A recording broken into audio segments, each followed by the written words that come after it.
ಬಸವ ತತ್ವ ಸ್ಮರಣೋತ್ಸವದಲ್ಲಿ ರೈತ ಸಂಗಮ ಧರ್ಮ ಮತ್ತು ಕೀರ್ತಿಯೇ ಶಾಶ್ವತ ಗುರುಬಸವ ಮಹಾಸ್ವಾಮಿಗಳು.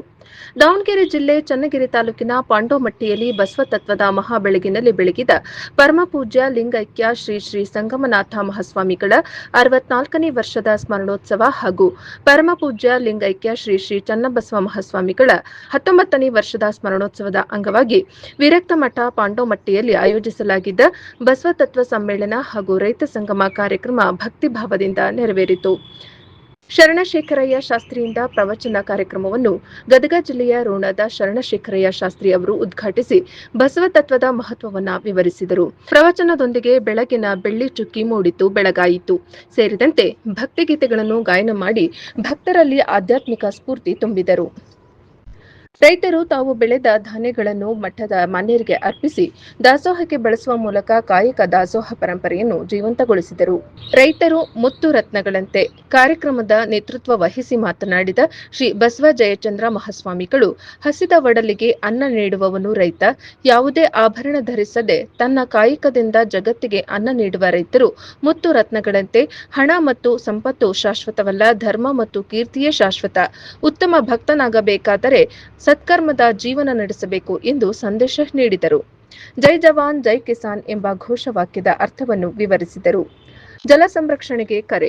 ಮುಖ್ಯ ಅತಿಥಿಗಳಾಗಿ ಜಲ ಸಂರಕ್ಷಣಾ ತಜ್ಞರಾದ ಶರಣ ಚಿತ್ರದುರ್ಗದ ಎನ್.ಜೆ. ದೇವರಾಜ ರೆಡ್ಡಿ ಮಾತನಾಡಿ, ಇತ್ತೀಚಿನ ದಿನಗಳಲ್ಲಿ ಮಳೆಯ ಪ್ರಮಾಣ ಕಡಿಮೆಯಾಗುತ್ತಿರುವುದರಿಂದ ಮಳೆ ನೀರು ಸಂಗ್ರಹಣೆ ಅತ್ಯಗತ್ಯವಾಗಿದೆ ಎಂದರು. ಹನಿ ನೀರಾವರಿ, ತುಂತುರು ನೀರಾವರಿ ಪದ್ಧತಿಗಳನ್ನು ಅಳವಡಿಸಿಕೊಂಡು ನೀರನ್ನು ಉಳಿತಾಯ ಮಾಡಬೇಕು. ಮನೆ ಕಟ್ಟುವಾಗ ಮಳೆ ನೀರು ಸಂಗ್ರಹ ವ್ಯವಸ್ಥೆ ಮಾಡಿಕೊಳ್ಳಬೇಕು. ಭೂಗರ್ಭ ಜಲವನ್ನು ಸಂರಕ್ಷಿಸದೆ ಹೋದರೆ ಮುಂದಿನ ದಿನಗಳಲ್ಲಿ ಶುದ್ಧ ಕುಡಿಯುವ ನೀರಿನ ಕೊರತೆ ಎದುರಾಗಲಿದೆ ಎಂದು ಮಳೆ ನೀರು ಆರೋಗ್ಯಕ್ಕೆ ಅತ್ಯುತ್ತಮ ಎಂದು ಹೇಳಿದರು. ಕೃಷಿ ಸಂಸ್ಕೃತಿಯ ರಕ್ಷಣೆಗೆ ಎಚ್ಚರಿಕೆ. ರೈತ ಸಂಘದ ವರಿಷ್ಠರಾದ ಶರಣ ಕೆಟಿ ಗಂಗಾಧರ್ ಮಾತನಾಡಿ, ಭಾರತದ ಮೂಲ ಕಸುಬು ಕೃಷಿ. ಕೃಷಿಯ ಆಹಾರ ಭದ್ರತೆ ಮತ್ತು ಉದ್ಯೋಗ ನೀಡುತ್ತದೆ. ನಾವು ನಮ್ಮ ಕೃಷಿ ಸಂಸ್ಕೃತಿಯನ್ನು ಕಳೆದುಕೊಂಡರೆ ಮುಂದಿನ ದಿನಗಳಲ್ಲಿ ವಿದೇಶಿ ಒಪ್ಪಂದಗಳ ಮೂಲಕ ಕೃಷಿ ವಶವಾಗುವ ಅಪಾಯವಿದೆ. 1992ರ ವಾಣಿಜ್ಯ ಒಪ್ಪಂದಗಳ ಪರಿಣಾಮಗಳನ್ನು ರೈತರು ಅರಿತು ಎಚ್ಚರಿಕೆಯಿಂದ ಇರಬೇಕು ಎಂದು ಸಲಹೆ ನೀಡಿದರು. ಚನ್ನಗಿರಿಯ ಮಾಜಿ ಅಧ್ಯಕ್ಷರಾದ ಶರಣ ಆರ್.ಎಂ.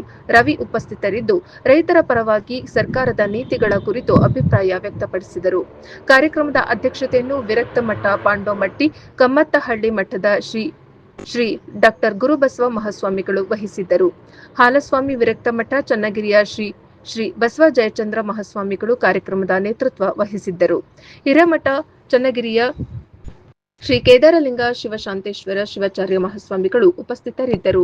ಭಕ್ತಾದಿಗಳ ಭಾಗವಹಿಸಿಕೆಯಿಂದ 3 ದಿನಗಳ ಕಾಲ ನಡೆಯುತ್ತಿರುವ ಸ್ಮರಣೋತ್ಸವ ಮತ್ತು ಬಸವ ತತ್ವ ಸಮ್ಮೇಳನದಲ್ಲಿ ಶರಣರು, ರೈತರು, ಭಕ್ತಾದಿಗಳು ಹಾಗೂ ಸಾರ್ವಜನಿಕರು ಹೆಚ್ಚಿನ ಸಂಖ್ಯೆಯಲ್ಲಿ ಭಾಗವಹಿಸಿದ್ದರು. ವರದಿ ದೇವರಾಜ್ ಕೆ, ನೆಲ್ಲಿಹಂಕಲು, ದಾವಣಗೆರೆ, ಪ್ರಜಾಪವರ್ ಟಿವಿ.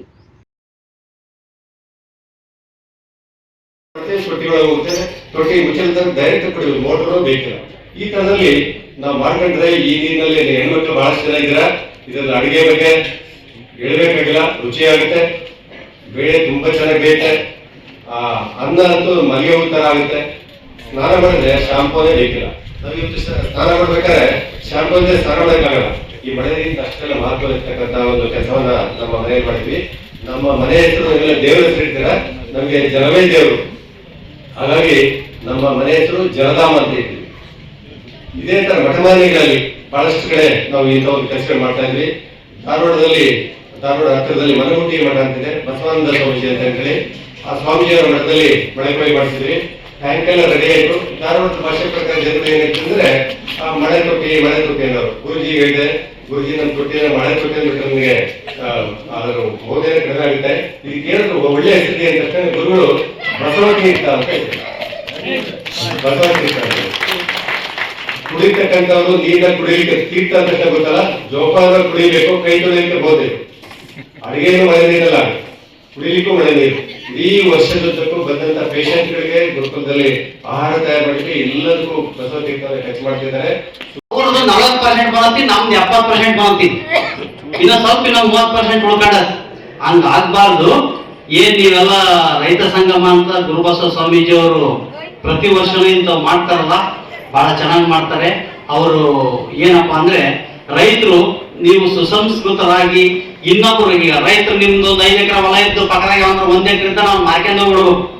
ಆ ತರ ವ್ಯವಸ್ಥೆಯನ್ನ ಮನಸ್ಸಿಗೆ ಇಟ್ಕೊಂಡು ನಾವು ಬದುಕು ಮಾಡ್ತಿರ್ತೀವಲ್ಲ ಅಕ್ಕಪಕ್ಕದವರು, ಇವೆಲ್ಲ ಕಾಮನ್ ಆಗಿದೆ. ನಿಮಗೆ ಗೊತ್ತೈತಿ, ಗಲಾಟೆ ಗದ್ದಲ, 5 ಎಕರೆ ಇರೋಣ, 10 ಎಕರೆ ಮಗ್ಲ 1 ಎಕರೆ 2 ಎಕರೆ ಯಾರು ಉಳಿಯಲ್ಲ ಅನ್ನೋದು ನಿಮಗೆ ಗೊತ್ತೈತಿ. ಇದ್ರ ಬಗ್ಗೆ ಹೇಳೋದೇನಿಲ್ಲ. ಸ್ವಾಮಿಗಳು ನಾವೇ ಮಾಡಕ್ಕತ್ತ, ನಾವೇ ನಿಮ್ಮ ಹೊಲಕ್ಕೆ ಬಂದು ಹೇಳಕ್ಕತ್ತ. ಸ್ವಾಮಿಗಳು ಒಂದು ಕಾರ್ಯಕ್ರಮ ಮಾಡ್ಬೋದು, ಬುದ್ಧಿ ಹೇಳ್ಬೋದು. ಇದ್ರ ಬಗ್ಗೆ ಎಲ್ಲ KT ಗಂಗಾಧರವರೆಲ್ಲ ಬಹಳ ಕಾರ್ಯಕ್ರಮಗಳು ಮಾಡಿ ಇಂಥವ ಎಷ್ಟು ನ್ಯಾಯ ಬಗೆಹರಿಸಿದವರು, ಎಷ್ಟು ಜನಕ್ಕೆ ಒಳ್ಳೇದು ಮಾಡಿದಾರ, ಅವ್ರು ಬಹಳ ಹೆಸರೈತಾವ KT ಗಂಗಾಧರ್ ಅವ್ರ ಬಗ್ಗೆ. ಜಯಂತ್ ಪಟೇಲ್ ಇದ್ದಾಗಿಂದಲೂ ಒಡನಾಟ ಮಾಡ್ಕೊಂಡ್ ಬಂದಾರೆ. ನಮ್ಮ ಮರಣಪ್ಪನವರು ಅವ್ರ ತಂದೆಯವ್ರ ಕಾರಿನೂಗಿ ಬರೋರು, ಪಟೇಲ್ರು ಮಗ್ಲ ಕುಂದಿಸ್ಕೊಳ್ಳೋರು ಅವ್ರನ್ನ.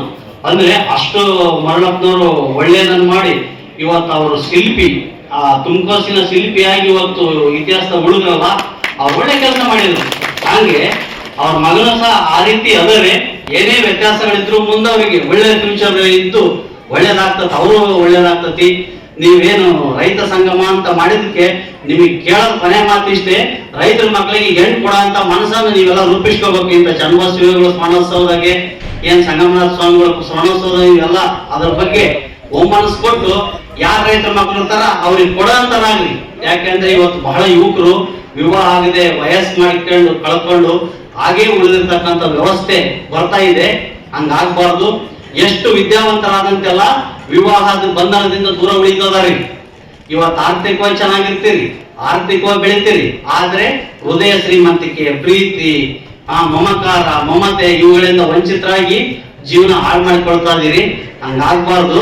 ರೈತರ ಮಕ್ಕಳು ಅಂತಂದ್ರೆ ಹೆಂಗಪ್ಪ ಅಂದ್ರೆ ಹಿಂದಿನ ಕಾಲದಾಗಿ ಕಷ್ಟಪಟ್ಟು ಬದುಕ್ತಿದ್ರಲ್ಲ, ಆ ಕಷ್ಟದ ನೆನಪೇ ಇವತ್ತು ಸುಖದ ಬುದ್ಧಿಯಾಗಿ ಉಳಿದು ಬಂತಲ್ಲ, ಆ ವ್ಯವಸ್ಥೆ ಮತ್ತೆ ಮರುಕಳಿಸೋದ್ರಲ್ಲಿ ಯಾವ ಅನುಮಾನ ಇಲ್ಲ. ಹಂಗೆ ಅಂತ ಒಂದು ಈ ರೈತ ಸಂಗಮ ಕಾರ್ಯಕ್ರಮದಲ್ಲಿ ಇನ್ನು ಹೆಚ್ಚು ಹೇಳುವಂತದ್ದಿಲ್ಲ, ಎಲ್ಲರೂ ಹೇಳಿದ್ದಾರೆ.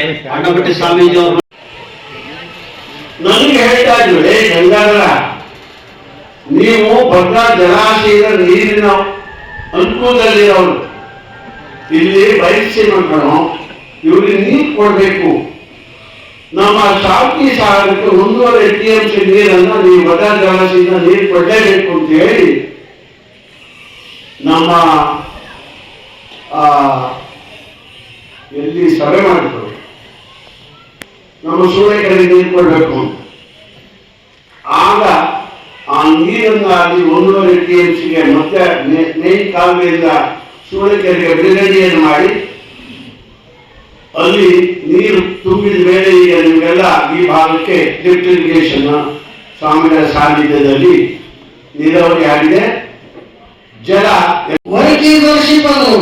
ಕಾಯಕವೇ ಕೈಲಾಸ ಬಸವಣ್ಣ.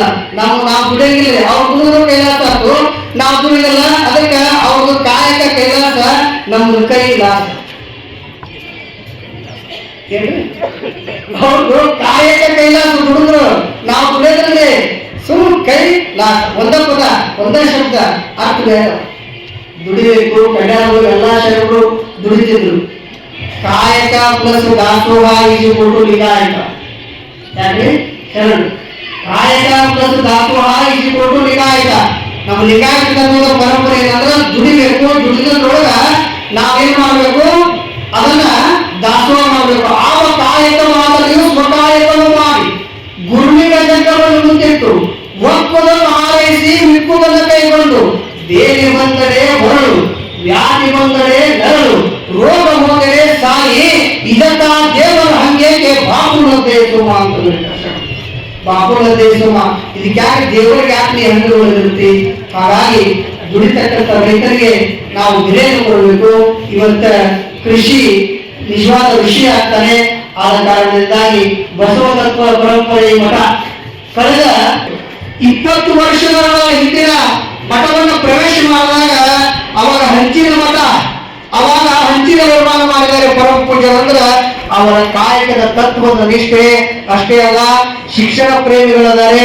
ಬಾಲಕ ಮಠಗಳನ್ನು ಮೊದಲು ಮಾಡಿಕೊಂಡು ಶಿಕ್ಷಣ ಸಂಸ್ಥೆಗಳನ್ನ, ಇಂಗ್ಲಿಷ್ ಮೀಡಿಯಂ ಸ್ಕೂಲ್ಗಳನ್ನ ತೆಗೆಯುವ ಮುಖಾಂತರವಾಗಿ ಬಸವ ತತ್ವದ ಕಾಯಕವನ್ನ ಬಹುಶಃ ಇಂದಿನ ನಿರ್ಮಾಣದೊಳಗ ನಾವು ನೋಡ್ಬೇಕು. ಎಲ್ಲಿಂದ ಬರ್ತದೆ? ರೈತರು ದುಡ್ದಕ್ಕೆ, ರೈತರು ಮಾಡಿದ ಕಾರ್ಯಕ್ಕೆ ನಾವು ಪ್ರಸಾದ ಅನ್ನೋದು ಮಾಡ್ತೀವಿ. ಬಹಳ ಸುಂದರವಾಗಿ ಒಂದು ಕಡೆ ಹೇಳೋದು, ಜೈ ಜವಾನ್ ಜೈ ಕಿಸಾನ್ ಅಂತಂದ್ರು. ಯಾರಿಗೆ? ಜೈ ಜವಾನ್. ಜೈ ಜವಾನ್ ಅಂದ್ರೆ ಯುವಕರಿಗೆ, ಜೈ ಕಿಸಾನ್ ರೈತರಿಗೆ. ಜೈ ಜವಾನ್ ಜೈ ಕಿಸಾನ್ ಅಂದ್ರೆ ಯಾರಿಗೆ ಜೈ ಅಂತಂದ್ರೆ ಕಿಸಾನ್ ರೈತರಿಗೆ ಜೈ ಅನ್ಬೇಕು ಅಂತ, ಯುವಕರಿಗೆ ಜೈ ಅನ್ರಿ ಅಂತ ಹೇಳ್ತಾರೆ. ಏನಕ್ಕಪ್ಪ ಅಂತಂದ್ರೆ ಗಡಿಪಾರಲ್ಲಿ ಯುವಕರು ಯೋಧರು ನಿಂತು ಹೋರಾಡ್ತಿದ್ದಕ್ಕೆ ಇವತ್ತಿನ ದಿವಸ ನಾವೆಲ್ಲರೂ ಇಲ್ಲಿ ಹೆಂಗಿದೆ, ಆ ಗಡಿಪಾರ ಕಾಯೋದಕ್ಕೆ ನಾವೆಲ್ಲರೂ ನೆಮ್ಮದಿದ್ದೀವಿ. ಸಮಾಜದಲ್ಲಿ ನಾವೆಲ್ಲರೂ ಆನಂದವಾಗಿ ಆರೋಗ್ಯವಾಗಿ ಇದೀವಿ ಅನ್ನೋದಕ್ಕೆ ಕಾರಣ ಯಾರಪ್ಪ ಅಂದ್ರೆ ಆ ರೈತರ ಕಾರಣ ಆಗ್ತಾರೆ. ಅಂತ ರೈತರನ್ನ ಇವತ್ತಿನ ದಿವಸ ಗುರುತಿಸಿ ಅವ್ರನ್ನ ಒಂದು ಗೌರವವನ್ನು ಸಲ್ಲಿಸ್ತಕ್ಕಂಥ ಇವತ್ತು ಸಮಯ. ಅವರು ಎಷ್ಟು ಕಷ್ಟಪಟ್ಟು ತಾವು ದುಡಿದಂಥದ್ದು ಏನು ಬೆಳೆಯಲಿ ನಾವೆಲ್ಲರೂ ಆನಂದವಾಗಿರಲಿಕ್ಕೆ ಸಾಧ್ಯ ಆಗಿದೆ. ಮನುಷ್ಯನ ಕಾರ್ಯಗಳು ಹೆಂಗಿರ್ತಾವಪ್ಪ ಅಂತಂದ್ರೆ ನಾವು ಹೆಂಗೆ ಯಾವ್ಯಾವ ರೀತಿ ಕಾರ್ಯದಲ್ಲಿ ತನ್ನ ಮನಸ್ಸನ್ನು ಕೊಟ್ಕೊಂತ ಹೋಗ್ತೀವ ಹಂಗಂಗೆ ಮನುಷ್ಯ ಅಭಿವೃದ್ಧಿ ಆಗ್ತಾನೆ, ಕೀರ್ತಿವಂತನಾಗ್ತಾನೆ ಅಂತ ತಿಳ್ಕೊಂಡಿರ್ತಾರೆ. ಧರ್ಮ ಕೀರ್ತಿ ದ್ವಯಂ ಸ್ಥಿರಂ ಅಂತ ತಿಳ್ಕೊಂಡ್ರು.